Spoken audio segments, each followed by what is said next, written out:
10 মুহররম আশুরার দিনে আল্লাহ পাক রব্বুল আলামিন আদম আলাইহিস সালামকে সৃষ্টি করেছেন। 10 মুহররম আশুরার দিনে আল্লাহ পাক রব্বুল আলামিন নূহ আলাইহিস সালামকে উদ্ধার করেছেন তুরস্কের জুদি নামক পাহাড়। তুরস্কের জুদি নামক পাহাড়ে নূহ আলাইহিস সালামের জাহাজ কি করেছে? অবস্থান করেছে। দীর্ঘদিন বন্যার পরে সারা দুনিয়ার সব আল্লাহ ডুবাইয়া দিয়েছেন। আসমান থেকে বৃষ্টি, জমিন থেকে পানি, সব মুশরিকরা ডুবে মারা গিয়েছে, ঘরবাড়ি সব তছনছ হয়ে গিয়েছে। আল্লাহ পাক রব্বুল আলামিন এই নূহ আলাইহিস সালামের এই যে জাহাজ, নূহ আলাইহিস সালামের জাহাজ, এটাকে তুরস্কের জুদি পাহাড়ে গিয়ে স্থাপন করেছে। তখন সেখানে মুষ্টিময় কিছু ওমা আমানা মাহু ইল্লা কালিল, অল্প কিছু ইমানদার সেখানে ছিলেন, জীবজন্তু ছিলেন। নতুন জীবন শুরু হলো। এই জন্য নূহ আলাইহিস সালামকে বলা হয় আদমে সানি। দুনিয়ার নতুন আর একটা জীবন, ইতিহাস নূহ আলাইহিস সালামের জামানা থেকে শুরু হয়েছে। এই 10 মুহররমে হজরতে মূসা আলাইহিস সালাম, আল্লাহ পাক রব্বুল আলামিন তাকে তাওরাত দিয়েছেন। 10 মুহররমে মূসা আলাইহিস সালামকে আল্লাহ পাক রব্বুল আলামিন ফেরাউনি জালেমদের থেকে মুক্ত করেছেন। 10 মুহররমে আল্লাহ পাক সুলাইমান আলাইহিস সালামকে হারানো রাজত্ব ফিরিয়ে দিয়েছেন। 10 মুহররম আল্লাহ পাক হযরত আইয়ুব আলাইহিস সালামকে রোগ থেকে দীর্ঘ 18 বছর পরের রোগ থেকে কি করেছেন? মুক্তি দিয়েছেন। 10 মুহররমে আল্লাহ পাক রব্বুল আলামিন হযরত ঈসা আলাইহিস সালামের জন্ম দিয়েছেন। 10 মুহররমে আল্লাহ পাক রব্বুল আলামিন হযরত ঈসা আলাইহিস সালামকে আসমানে উঠিয়ে নিয়েছেন। 10 মুহররমে আল্লাহ পাক রব্বুল আলামিন ইব্রাহিম পয়গম্বরকে নমরুদের অগ্নিকুণ্ডলী থেকে মুক্তি দান করেছেন। আগুনের ভিতরে ঢুকায় দিয়েছে, কিন্তু ইব্রাহিম আলাইহিস সালামের একটা পশমও আগুন জ্বালায় নাই। কেন জ্বালাবে? আগুন কার হুকুম পালন করে? আল্লাহ। ইয়া নারু কুনি বারদাও ওয়া সালামান আলা ইব্রাহিম। আল্লাহ আগুনকে বলেছেন, আগুন তুমি ঠান্ডা হয়ে যাও। আগুন উপরে ছিল আগুন, ভিতরে এসির বাতাস। মূসা আলাইহিস সালাম যখন সফরে বের হলেন, আল্লাহর ওয়ার্ডার, হিজরত করো। আর কত অত্যাচার সহ্য করবে ফেরাউনের। রওনা দিলেন। বেশ কিছু দূর যাওয়ার পরে ফেরাউনি বাহিনী টের পেয়ে গেল। তো তাদের কাছে বাহন যন্ত্র ছিল, ঘোড়া ইত্যাদি। তারা খুব দ্রুত বেগে বনী ইসরাইল এদেরকে মারার জন্য, খতম করার জন্য এবং মূসা আলাইহিস সালামকে পাকড়াও করার জন্য পিছনে ছুটলেন। সামনে নীল নদী, পিছনে ফেরাউনি বাহিনী। মূসা আলাইহিস সালামের অনুসারীরা বলতেছে, ইন্না লামুদরাকুন, আমরা তো ধরা পড়ে গেলাম। আল্লাহর নবীর মূসা আলাইহিস সালামের ঈমান, কাল্লা, কখনো নয়। ইন্না মাইয়া রব্বি সায়াহদিন, আমার সাথে আমার আল্লাহ আছেন। আমার সাথে কে আছেন? সুবহানাল্লাহ। আল্লাহ বলেন, ইজরিব বিআসাকাল বাহার, তোমার হাতে একটা লাঠি আছে না, মুজিজা, ওটা দ্বারায় সমুদ্রে আঘাত করো। এক রাস্তা নয়, 12টা গোত্র ছিল, 12টা গোত্রের জন্য 12টা রাস্তা আল্লাহ পাক তৈরি করে দিয়েছে। আল্লাহ এমন জাত, এমন ক্ষমতাবান। কোন হয়ে যাও, সাথে সাথে সুবহানাল্লাহ, আল্লাহর ওয়াদা। আল্লাহ পাক রব্বুল আলামিন এই দিনে বহুত অলৌকিক অনেক কিছু ঘটেছে। এই দিনের একটা বিশেষত্ব, সেই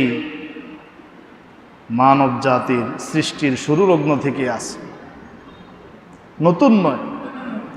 কিন্তু আফসোসের বিষয় হলো শুধু কারবালার ঘটনা, যেটাও 10 মুহররমে হয়েছে, এটাকে কেন্দ্র করে একদল, তাও দেখবেন ছুরি আঘাত করতেছে, শরীর থেকে রক্ত ঝরাইতেছে, হায় হাসান, হায় হুসাইন, হায় হুসাইন, হুসাইন বলে চিল্লায়, মাতম করে, কাপড় ছিঁড়ে শরীর থেকে রক্ত ঝরায়, শরীর থেকে রক্ত ঝরায়। তারাও জান্নাতের দিকে ডাকে নাকি? ওই শিয়ারাও জান্নাতের দিকে ডাকে। অতিভক্তি জিনিসটাই খারাপ, অতিভক্তি চোরের লক্ষণ। নবীজিকে নবীজির মতো করে মোহাব্বত করতে হয়, অলিকে অলির মতো করে, মাকে মায়ের মতো করে, বিবিকে বিবির মতো করে, এর চেয়ে বেশি নয়। একজন সাহাবী আদর্শ,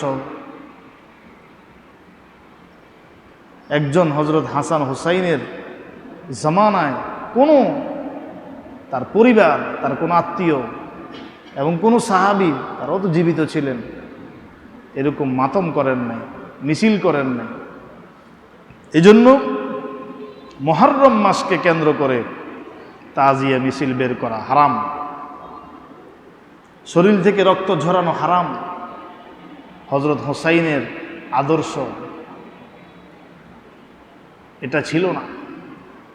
হযরত হুসাইন নামাজি ছিলেন, এরা বেনামাজি। এরা কি? বেনামাজি। হযরত হুসাইন রাদিয়াল্লাহু মুখে দাড়ি ছিল, এদের মুখে দাড়ি নাই বেশিরভাগ। হযরত হুসাইন রাদিয়াল্লাহু তাআলার পরিবার পর্দাশীল ছিলেন, এদের অধিকাংশ পর্দা করে না, গাঞ্জা খায়, সুদ খায়, ঘুষ খায়। হযরত হুসাইন রাদিয়াল্লাহু তাআলা তরবারির নিচে দাঁড়ায় দাঁড়ায়ও নামাজ পড়ছে, নামাজ মিস দেন না। হযরত হুসাইন রাদিয়াল্লাহু তাআলা চেহারার কাঠিংটা রাসূল সাল্লাল্লাহু আলাইহি ওয়াসাল্লামের সাথে মিল ছিল। আল্লাহ পাক রব্বুল আলামিন চাইলে তাকে বাঁচাইতে পারতেন কি পারতেন না? নূহ আলাইহিস সালামকে বাঁচাইলেন, মুসা আলাইহিস সালামকে বাঁচাইলেন। হ্যাঁ, এভাবে আমাদের সিলেটে যখন শাহজালাল ইয়ামানী রহমতুল্লাহ আলাইহি আগমন করলেন মুরিদদেরকে নিয়ে, গৌর গোবিন্দের সাথে যুদ্ধ হলো, আল্লাহ তো বাঁচাই দিলেন, তার রাজত্ব, তার সব কিছু খান খান হয়ে গেল। সুরমা নদী জায়নামাজ বিছায়া পার হয়ে গেছে, কিন্তু আল্লাহ পাক রব্বুল আলামিন হযরত হুসাইনকে বাঁচাইতে পারতেন না?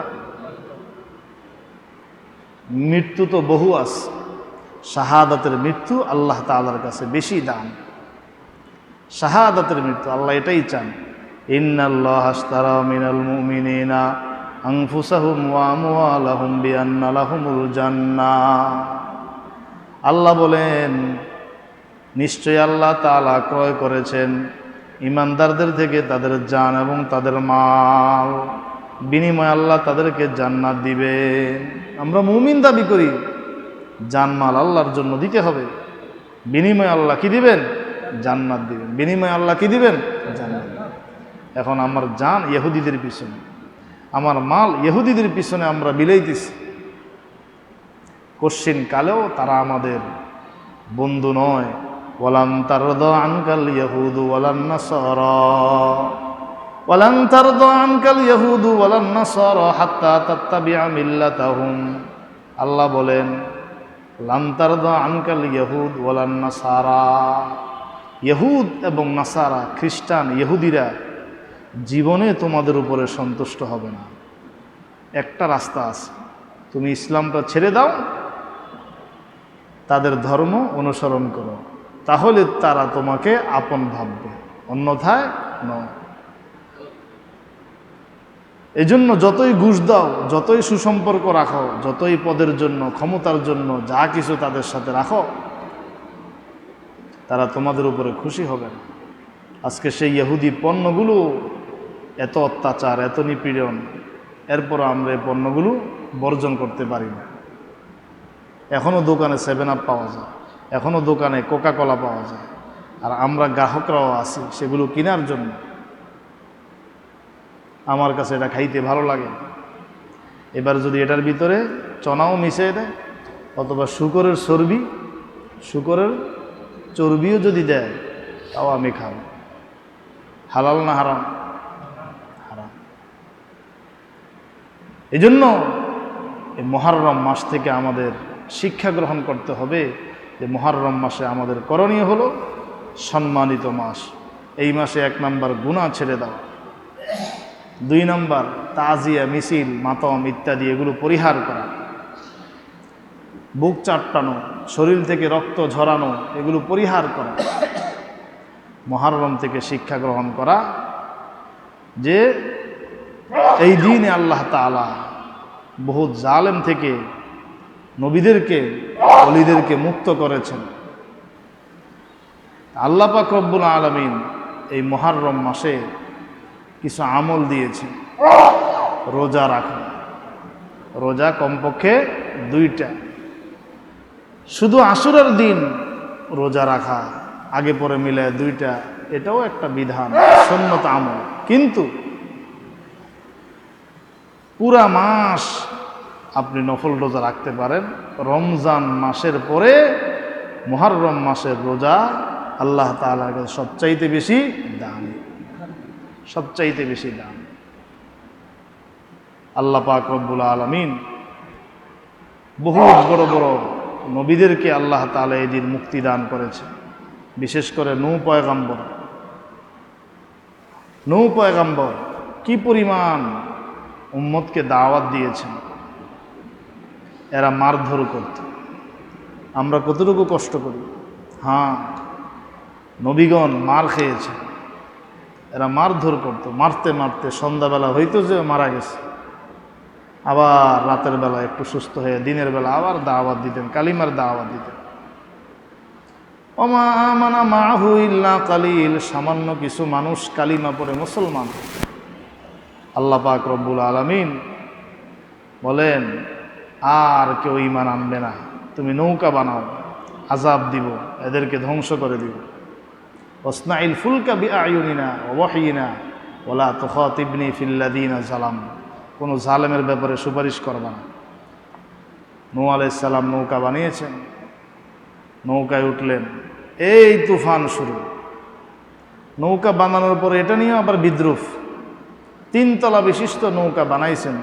3 তলা বিশিষ্ট নৌকা বানানোর পরে এই নৌকার মাঝে হেরা আইসা কয় চতুর্দিকে দুর্ভিক্ষ, বৃষ্টি নেই, অনাবৃষ্টি, হ্যাঁ নৌকা বানাইতেছে কেন? এরা এসে এটাকে বাথরুম বানাইছে, টয়লেট বানাইছে, টয়লেট বানাইয়া পুরাটা ভরপুর করছে। হাটাদারিতে যখন আমরা পড়তাম তো এই তাফসির শোনাইছেন মাওলানা কবির সাহেব। আল্লাহ পাক রব্বুল আলামিন তাদেরকে ধরছেন কিভাবে? এমন একটা রোগ দিছেন, ডাক্তার কবিরাজ সব ফেল, ডাক্তার কবিরাজ সব। এ রোগের ওষুধ নেই। একজনে বাথরুম করতে গিয়ে ভুলে স্লিপ খেয়ে ফিরে গেছে, উইটা দেখে যে গোসল টোসল করে হ্যাঁ সুস্থ হয়ে গেছে। তুমি কোন ডাক্তারের ওষুধ খাইলা? না বলা যাবে না। বলে বলো, বলতে হবে, আর নাইলে ছাড় নাই। দুর্ঘটনা ঘটে গেছে এভাবে। তাই নাকি? হ্যাঁ গিয়ে ট্রাই করলো, দেখলো যে আসলে তো বাস্তব। এভাবে নতুন ঔষধ অল্প সময় সারা দুনিয়াতে ছড়ায় গেছে। সব আইসা ঔষধ মাখতেছে আর সুস্থ হইতেছে। ইন্না ইদ্দাতাশ শুহুরি ইনদাল্লাহি 12 শাহরান ফি কিতাবিল্লাহি ইয়াওমা খালাকাস সামাওয়াতি ওয়াল আরদা মিনহা আরবাআতুন হুরুম ذلك الدين القيم فلا تظلموا فيهن أنفسكم وقاتلوا المشركين كافة كما يقاتلونكم كافة واعلموا أن الله مع المتقين. وقال رسول الله صلى الله عليه وسلم صيام يوم عاشوراء أحتسب على الله أن يكفر السنة التي قبله. وقال رسول الله صلى الله عليه وسلم أفضل الصيام بعد رمضان شهر الله المحرم وقال رسول الله صلى الله عليه وسلم صوموا عاشوراء وخالفوا فيه اليهود وصوموا يوما قبله أو يوما بعده أو كما قال عليه الصلاة والسلام আলহামদুলিল্লাহ আল্লাহ পাক রব্বুল আলামিনের দরবারে লাখ কোটি শুকর যিনি এশারের নামাজ জামাতের সাথে আমাদেরকে আদায় করার তৌফিক দান করেছেন শুকর আদায় করি আলহামদুলিল্লাহ।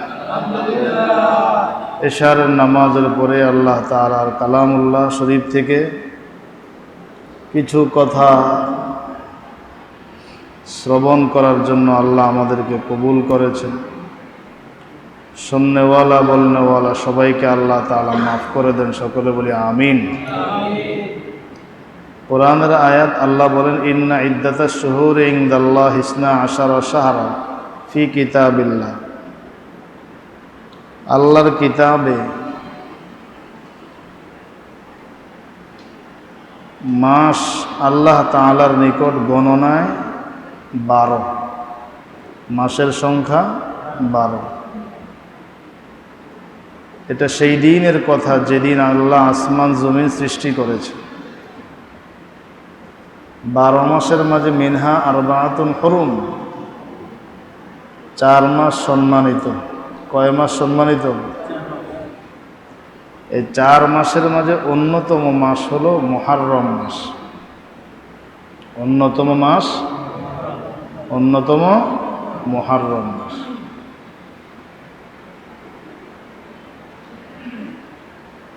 মুহররম শব্দের অর্থ হলো যাকে সম্মান দেওয়া হয়েছে। 12 মাসের মাঝে এই মুহররম মাস খুবই সম্মানিত মাস। যেই মাসকে আল্লাহ রসুল সাল্লাল্লাহু আলাইহি ওয়াসাল্লাম বলেছেন এই মুহররম এটা আল্লাহর মাস। সুবহানাল্লাহ। মুহররম কার মাস? আফদলুস সিয়াম বাদা রমাদান শাহরুল্লাহিল মুহররম।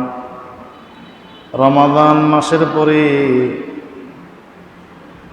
মুহররম মাসের রোজা আল্লাহ তাআলার কাছে সবচাইতে প্রিয়।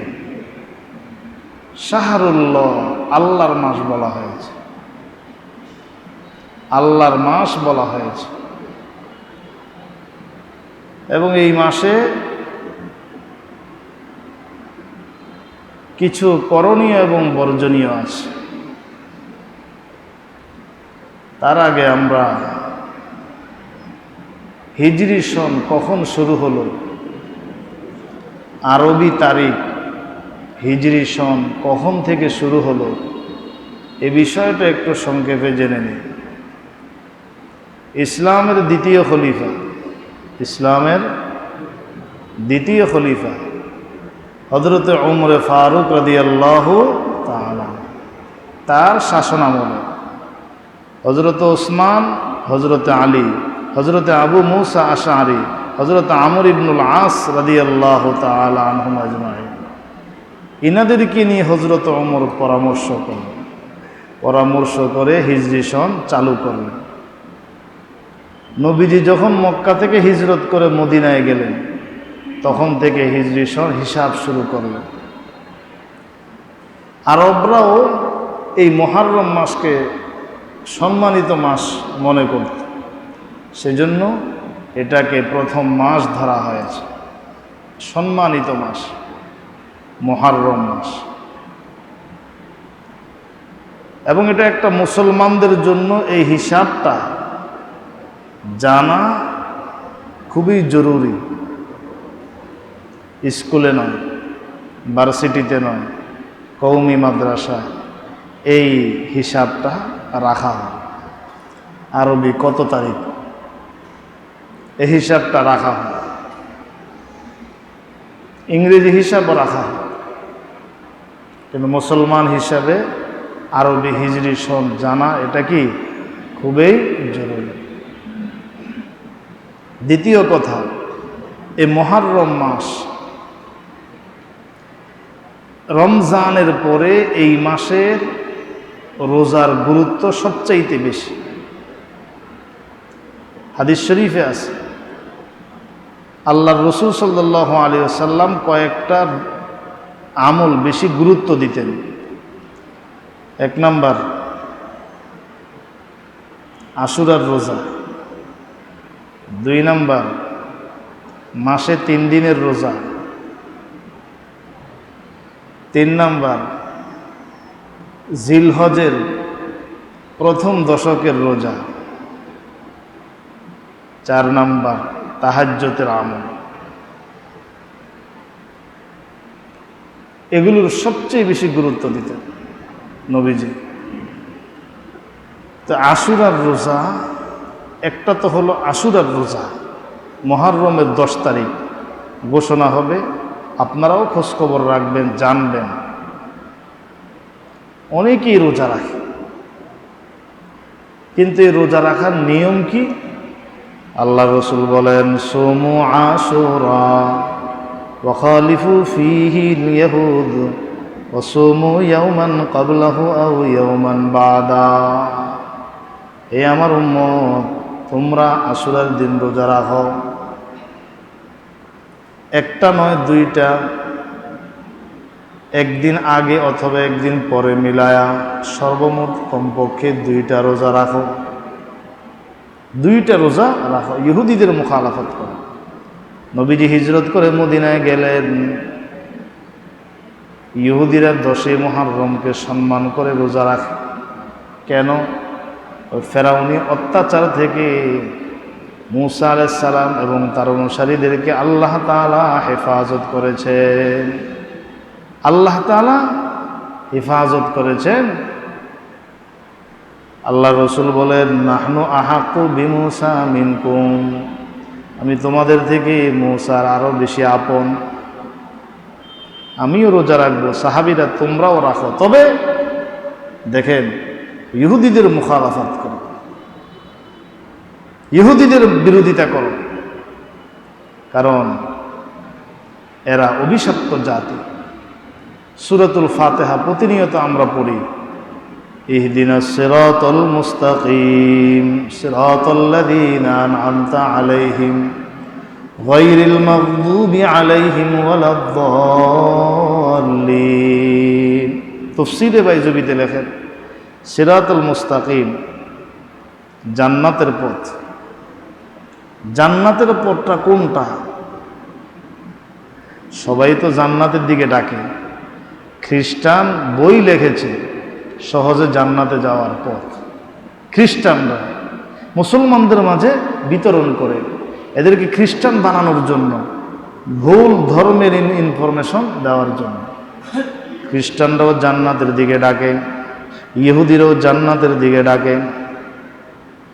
কি আবার মুসলমানদের মাঝে কত দল, ভান্ডারীরাও জান্নাতের দিকে ডাকে, মাজার পূজারীরাও জান্নাতের দিকে ডাকে। এখন ভণ্ড ভণ্ড একটা দল বের হয়েছে, হিজবুত তাওহীদ। আল্লামা জুনায়েদ বাবুনগরী রহিমাহুল্লাহ যথেষ্ট গবেষণার পর, তাদের আকীদা, তাদের বিশ্বাস, তাদের আমল গবেষণা করার পরে বললেন যে এদের আগাগোড়া সবই কি কাফের, কুফুরি আলামত। নারী পুরুষ একসাথে সমাবেশ, এদের আমলের ধরন ভিন্ন। আমরা যে নামাজ পড়ি, আমরা পর্দা করি, আমাদের এই দ্বীনি শিক্ষা, বলতেছে এগুলো কোনো শিক্ষা না, নব আবিষ্কার। ওর মুখে দাড়ি নেই, দাড়ির কথা ইসলামে নাই। অথচ বুখারী শরীফ খুললেই দেখা যায় অসংখ্য হাদিস আছে, ওয়াফিরুল লোহা ওয়ারজুল লোহা, দাড়িকে বড় করো, দাড়ি পুরো করো, দাড়ি রাখো, দাড়ি কাটতে বলে নাই, একটু খাফিনছি দাড়ি, কেরাত শুদ্ধ। মুসলমান জাতি কোন দিকে ছুটে, কখনো আর্জেন্টিনার দিকে, কখনো ব্রাজিলের দিকে, কখনো হিজবুত তাওহীদের দিকে, কখনো কবর পূজা, কখনো মাজার পূজা, কখনো আবার বাগি, কখনো আটরসি, অভাব নেই। যেদিকে টাকা পায় সেদিকেই খোঁজ দৌড়ায়। আর এখন টাকাও লাগে না, এক প্যাকেট বিরিয়ানি খাওয়ার জন্য দৌড় দেয়। এক প্যাকেট বিরিয়ানির জন্যই কি সব বিলীন করে দেয়। তো এই আয়াতের মাঝে আমরা যে পড়ি সিরাতাল্লাযীনা আনআমতা আলাইহিম, তাফসীরে বাইজাবিতে লেখেন এই আনআমতা আলাইহিম এর তাফসীর নবীগণ, সিদ্দিকগণ, শহীদগণ, আল্লাহওয়ালা, বুজুর্গ, সালেহীন এদের পথের কথা বলা হয়েছে। আয় আল্লাহ, সিরাতে মুস্তাকিম সঠিক পথ আমাদেরকে দেখান। কোন সঠিক পথ? প্রতিদিন আমরা নামাজে পড়তেছি, কোন সঠিক পথ? আনআমতা আলাইহিম, ওই সমস্ত মানুষগুলোর সঠিক পথ, ওই সমস্ত মানুষগুলোর রাস্তা যাদের উপরে আপনি অনুগ্রহ করেছেন। নবীদের রাস্তা, সিদ্দিকিনদের রাস্তা, সাহাবীদের রাস্তা, তাবেঈনদের রাস্তা, ইমাম আযম আবু হানিফা, ইমাম শাফিঈ, ইমাম আহমদ ইবনে হাম্বল, ইমাম মালিক, আব্দুল কাদের জিলানী, খাজা মহিউদ্দিন আজমিরি, আল্লাহওয়ালাদের রাস্তা আমাদেরকে পথ প্রদর্শন করে। গায়রিল মাগদুবি আলাইহিম, তাদের পথে নয় যাদের উপরে আপনি রাগান্বিত। আল্লাহর কোরআন এই ইহুদি জাতির উপরে তাফসীরে বাইজাবিতে লেখেন আল মাগদুবি আলাইহিম আল ইহুদ, ইহুদি জাতি উদ্দেশ্য। এই ইহুদিদের উপরে আল্লাহ পাক নারাজ। এরা নবীজিকে মেরে ফেলার জন্য বহু ষড়যন্ত্র করেছে। ওয়ালাদ্দাল্লিন, পথভ্রষ্ট জাতি, খ্রিস্টান উদ্দেশ্য, আর নাসারা খ্রিস্টান উদ্দেশ্য। তাহলে আল্লাহ রসুল বলেন, মুসা আমার ভাই, মুসার আমি বেশি কাছাকাছি, অতএব আমি রোজা রাখার হকদার বেশি, আমরা রোজা রাখবো, তবে ইহুদিদের মুখালাফাত করো, ইহুদিদের বিরোধিতা করো। বাজারে দেখলাম বিকেলে আর্জেন্টিনা ব্রাজিলের গেঞ্জি করতেছে। যদি পাশে লা ইলাহা ইল্লাল্লাহ মুহাম্মাদুর রাসূলুল্লাহর একটা গেঞ্জি থাকে, ওই কিছু পাগল ভক্ত আছে, ওরা লা ইলাহা ইল্লাল্লাহর গেঞ্জিটা কিনবে না। বাংলায়ও যদি লেখা থাকে কিনবে না। কিনবে কোনটা? যেটা ব্রাজিল আর্জেন্টিনার। ওদের সাথে তোমার হাসর হবে। যে যাকে সাপোর্ট করবে তার সঙ্গে তার হাসর হবে, যে যাদেরকে মহব্বত করবে তার সঙ্গে তার হাসর। তো এই দিন আল্লাহ রসুল সাল্লাল্লাহু আলাইহি ওয়াসাল্লাম বলেন, সিয়ামু ইয়াউমি আশুরা, সিয়ামু ইয়াউমি আশুরা আহতাসিবু আলাল্লাহি আইয়ুকাফিরাস সানাতাল্লাতী ক্বাবলা। আশুরার দিন তোমরা রোজা রাখো, আশুরার দিনের রোজা আল্লাহ তাআলা পূর্বের 1 বছরের গুনাহ মাফ করে দিবেন। সুবহানাল্লাহ। আশুরার দিনের একটা রোজা পূর্বের 1 বছরের গুনাহ আল্লাহ কি করে দিবেন? বলেন না, কি করবেন? মাফ করে দিবেন। সুবহানাল্লাহ। এই জন্য রসুল বলেছেন, একদিন ইহুদিদের মুখালাফাত করো, বিরোধিতা করো, একদিন আগে একদিন পরে, 10 তারিখ ঠিক রেখে 9 তারিখ মিলাও অথবা 11 তারিখ মিলাও, 9-10 অথবা 10-11। এটা হলো রোজার নিয়ম। এবার আসেন, এই আশুরার দিনে ইতিহাস থেকে যা জানা যায় সবগুলো পরিষ্কার হাদিসে নেই। ইতিহাস থেকে যা জানা যায়, হয় না, পানি দিয়ে ধুয়ে ধুয়ে পরিষ্কার করতেছে আল্লাহ ওদের দ্বারা। আবার এটাকে কি করালেন? পরিষ্কার করাইলেন। এটা হলো আল্লাহর মায়ের। এটা কার মায়ের? আল্লাহর। এই জন্য আল্লাহর দিকে আমাদের মোতাওয়াজ্জহ হওয়া। আশুরার এটাও একটা শিক্ষা, আল্লাহ তাআলা সবচাইতে বড় ক্ষমতাবান। তুমি যা চাইবা আল্লাহ তাআলার কাছে চাও, তুমি যা চাইবা আল্লাহ তাআলার কাছে চাও। আল্লাহ আমাদের সবাইকে বুঝার, আমল করার তৌফিক দান করে। সকলে বলে সুবহানাকাল্লাহুম্মা ওয়া বিহামদিকা আশহাদু আল্লা ইলাহা ইল্লা আনতা আস্তাগফিরুকা ওয়া আতুবু ইলাইক।